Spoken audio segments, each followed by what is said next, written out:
my teta, sitting in my Aunt Bila's cheerful purple room, watching Amir Diab music videos and reading gossip magazines spilling dirt on Arab idol judges.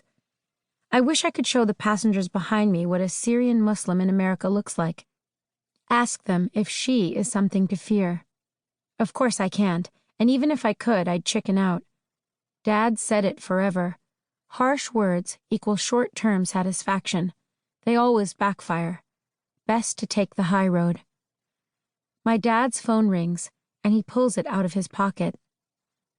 كيفك يا ماما؟ مبسوط مبسوط.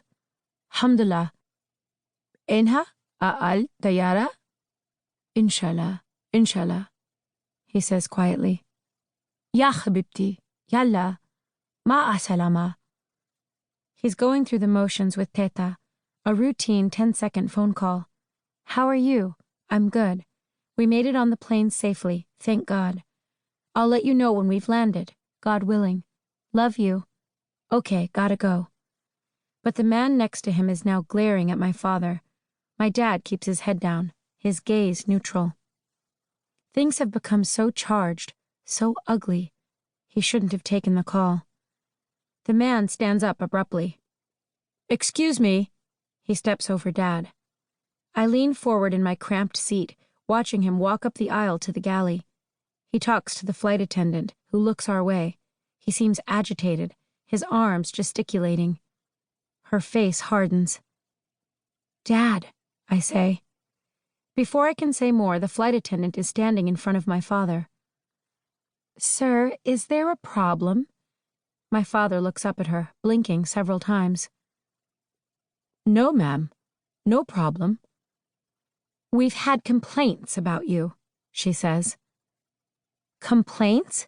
I say. The venom in my voice surprises me. Or just one from that guy. I nod toward the man, still standing in the galley. Allie, my father says, voice low. He shakes his head, almost imperceptibly. The flight attendant appraises me, her brow knitted. I can't tell if she's irritated or confused. She turns back to my father. Passengers have expressed concern. They said you were speaking Arabic, and they heard the word Allah repeatedly. Allah is a really common word in Arabic, ma'am, I say. It's in like every other phrase. Ali, please, my father says. Normally I would shut up. I'd be obedient and just listen to my dad, like always. Today is not that day. He was talking to my grandmother, ma'am. She doesn't speak English. We're flying to Dallas for a family reunion.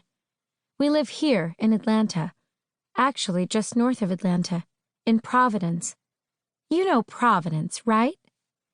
A gentle southern twang creeps into my voice, even though I've lived in Georgia for barely 6 months. She looks back and forth between the two of us. My dad opens his mouth again. Ma'am, there must have been a I'm his daughter, I say, putting on my best for the adults voice.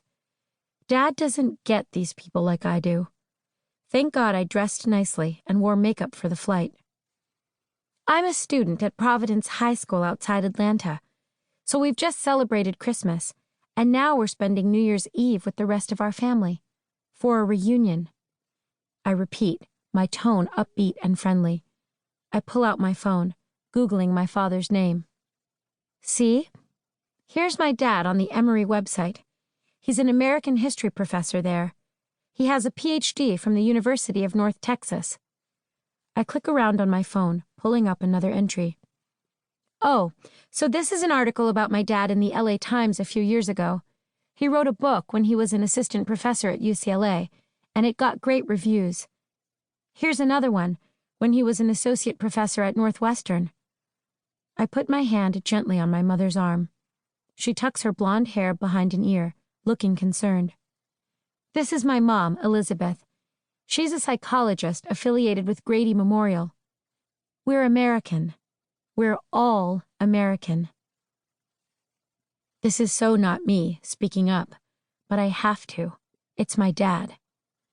Listing my parents' resumes seems to mollify the flight attendant, but Dad's seatmate is still in the